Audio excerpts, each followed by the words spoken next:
2017, #delete Facebook. By 2017, the cracks were showing. WhatsApp co-founder Brian Acton quit after clashing with Zuckerberg over Facebook's plans to monetize WhatsApp and start sharing user data. By leaving, Acton walked away from an estimated $850 million in unvested stock, a huge sacrifice that made it clear how strongly he felt about the direction things were heading.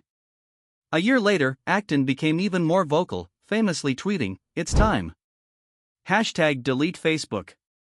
He went on to invest $50 million of his own money into starting Signal, a non-profit, privacy-focused messaging app designed as the pure version of what WhatsApp was supposed to be.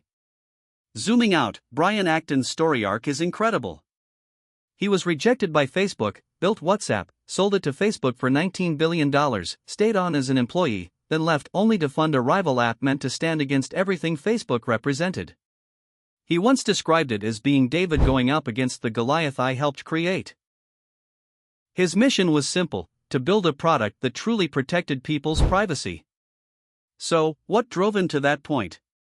In 2017, the European Commission fined Facebook €110 million for misleading them during the WhatsApp acquisition. Facebook had claimed it was technically impossible to combine WhatsApp user data with Facebook's systems. But it turned out not only was it possible, Facebook had already been doing it. WhatsApp had quietly shared phone numbers and other data, allowing Facebook to target those users with ads.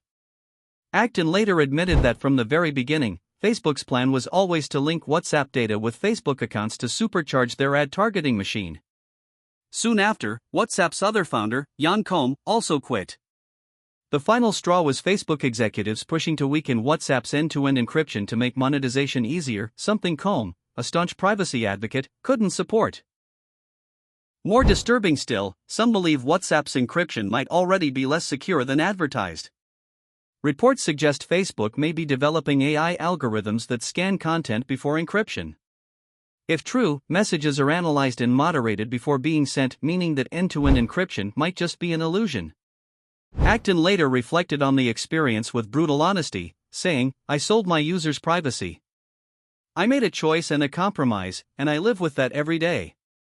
He's not the only one. Other former Facebook executives have expressed similar regrets. One of them, Shamath Palihapitiya, said bluntly, "We created tools that are ripping apart the social fabric of how society works."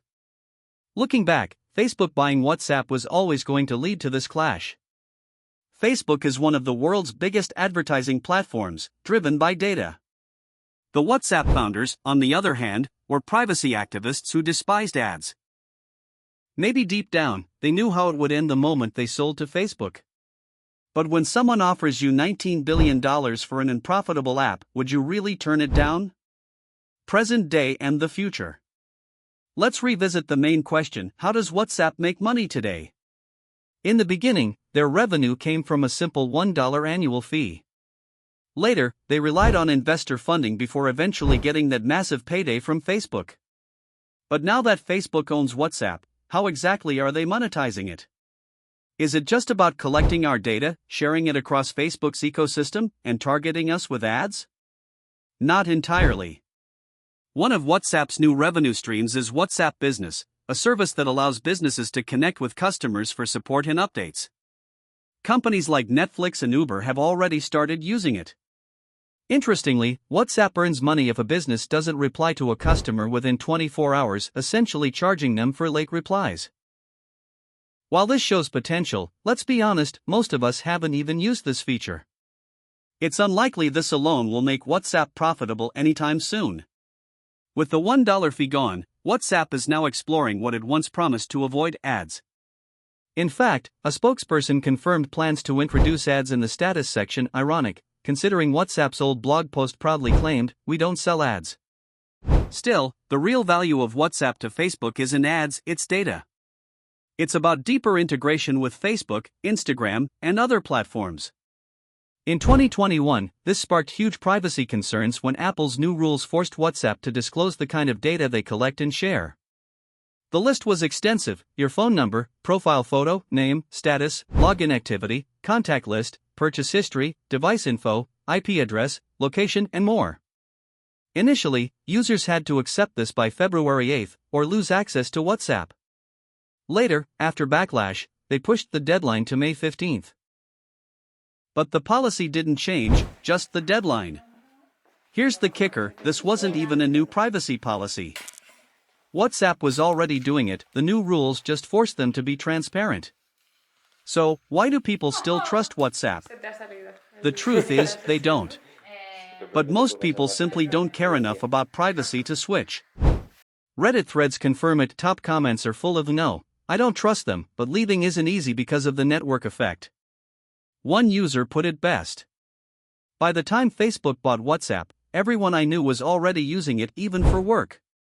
It's so embedded into our lives that you're forced to pick between privacy or staying connected. And just when you think that's the end, there's a plot twist. A quick tip. Before we wrap this up, a quick intermission: if privacy matters to you, consider using a VPN. It keeps your internet activity private from your ISP and advertisers. Now, back to WhatsApp. In defense of WhatsApp and Facebook. It might sound like this is a hit piece on WhatsApp and Facebook, but it's not. Data collection isn't some evil plot, it's standard practice for most tech companies. Sure, Facebook gets a bad rap, but let's not forget this video is funded by ads too. Data-driven ads keep platforms like YouTube and social media free. Without data collection, there's no free content, no free services. WhatsApp, for all its flaws, is still a fantastic tool connecting millions around the globe. Yes, if privacy concerns you, the tone of this video probably feels justified. But many might think this is overly dramatic. After all, every store loyalty card, every website cookie tracks you too. Compared to that, WhatsApp's data collection might not even be the worst out there. The bigger takeaway? Most of us, and myself included, are willing to trade our privacy for free services. We need to seriously consider what we're giving up when we surrender our data, because anyone with enough resources can piece together almost everything about us online. To be fair, as of now, there's no solid evidence WhatsApp reads your actual messages, they're end-to-end encrypted.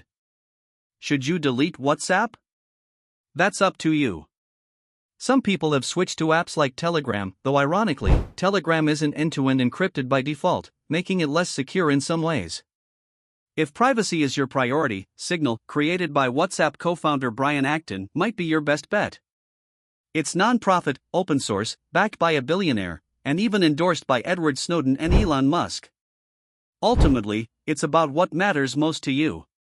If you're already using Facebook, Instagram, and Messenger, sticking with WhatsApp might make sense, especially if everyone you know is on it. The trade-off? Convenience versus privacy. For many, targeted ads aren't that bad if it means keeping free access to these tools.